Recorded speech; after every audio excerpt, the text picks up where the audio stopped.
Tadi kitanya masih banyak salah nggak sih? Iya, berarti kita harus latihan lagi. Iya, Kan sebentar lagi mau lomba, ya. benar. Kita harus persiapin dengan matang-matang. Kalian sini dong, duduk. Sini.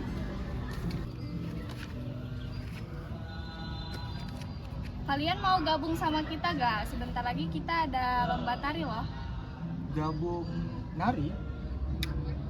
Aku sebenarnya nggak terlalu yakin, soalnya badan aku aja kaku gitu mau ikut nari. Tapi lewat tari itu kamu bisa ngerasain wirama, wirasa, dan wiraga. Nah, terus di dalam nari itu kamu bisa ngerasain emosi lewat gerakan. Well, kami emang ini sih lebih suka praktik fisik. Kayak informasi tuh lebih bisa kita terima lewat gerakan gitu. Jadi mungkin kita ini kecerdasan kinestetik. Kalau kecerdasan kamu apa, Bang? Kecerdasan aku ya. Sebenarnya aku jujur masih bingung dengan kecerdasan aku. Gimana kalau misalkan kamu temuin Malik? Dia lebih suka di seni juga, cuman dia lebih sukanya di musik bukan di tari. Mungkin kamu bisa nemuin dia dan dia bisa bantu kamu.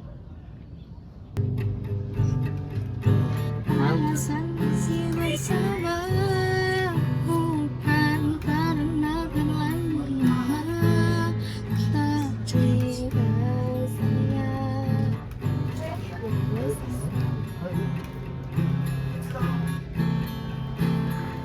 seperti sejak pertama jumpa dirimu di kala senja, bulu yang lalu.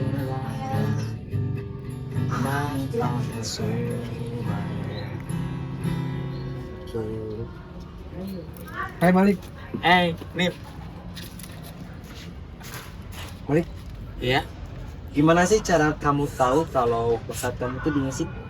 kalau aku memang dari dulu tertarik yang namanya musik, terus juga aku mendalaminya lewat alat musik tersebut. Terus aku juga gampang dan cepat untuk memahami ritme dan melodi nada di musik itu. Nah, ini juga ada temen aku, Akila. Dia juga kecerdasannya di musikal karena memang kelihatan dia tuh pinter nyanyi, terus juga kalau nyanyi tidak fals, dia tahu nadanya juga, kayak gitu. Aku punya pertanyaan buat kalian berdua. Kira-kira cara kalian berdua menemukan bakat kalian di bidang ini itu seperti apa? Apa yang udah kalian lalui? selain dilatih, ya memang kecerdasan kami ini memiliki kecerdasan musik. Gitu. Gimana? Wibi, Manda, Haila, dan Fauzi sedang membuat gambar. Mereka bertiga masih kenalan Iqbal dan Hanif. Setelah menemui banyak kenalan sebelumnya, Hanif dan Iqbal mulai menemui mereka karena mereka juga telah sukses mengkomersialisasikan gambar-gambar yang mereka buat sendiri. Dulu aku sempat dipandang rendah karena ingin menjadi pelukis. Katanya mau jadi apa? Seniman yang penghasilannya tidak seberapa. Udi juga sama kayak gitu. Tapi lihat, sekarang bisa gambar sketsa dan bisa dijual, juga bisa menghasilkan uang. Kalian pikir kalian saja yang berdebat dengan orang tua soal ini? Aku dengan Manda juga sama, sempat gak diberi izin. Cuman sekarang kita sudah mendesain berbagai baju. Saran dari kita untuk kalian berdua, tekuni saja bidang yang kalian sukai sampai kalian menjadi ahlinya. Teman-teman, kira-kira cara kalian mengetahui bakat kalian di bidang ini tuh seperti apa sih kira-kira? Kayaknya kamu harus temuin Haikal sama Raka deh. Soalnya beliau mungkin bisa bantu. Karena kecerdasan kami memang visual. Waduh, Nip. Bal, sorry nih gak bisa bantu. Aku lagi ngerjain laprak. Aku suka banget hitung-hitungan.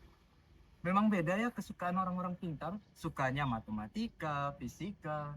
Gak semua orang pintar suka matematika sama gituan, Bal. Gak kayak saya sama Raka semua. Terus yang bagaimana? Orang pintar itu kan orang yang selalu mendapatkan nilai bagus seperti kalian kan? Maksudnya? Aku dan Iqbal ini bodoh, Kak. Gak ada yang bodoh, Nip. Bal, aku lupa penjelasannya. Coba kamu tanya Fatia, Rifki, sama Putra. Pasti dia bisa jawabnya. Percaya deh. Kak. Iqbal, Hanif, Fatia, Putra, dan Rifki duduk membulat sangat siap untuk berdiskusi dan mengobrol tentang hal berat. Mereka berkumpul di satu ruangan dan telah mengetahui topik yang akan dibahas. Suatu topik yang amat penting bagi Iqbal dan Hanif.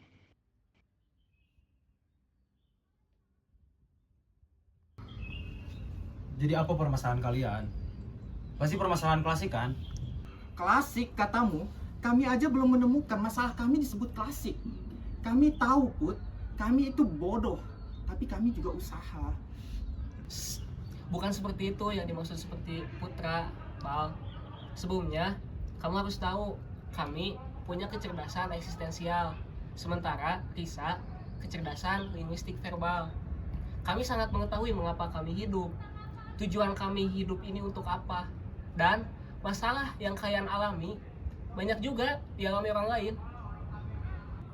Berdasarkan buku yang aku baca, ada 9 kecerdasan manusia. Ada kinestetik, ada musikal, ada interpersonal, ada intrapersonal, ada visual, ada logis matematis, ada eksistensial, ada naturalis, ada linguistik.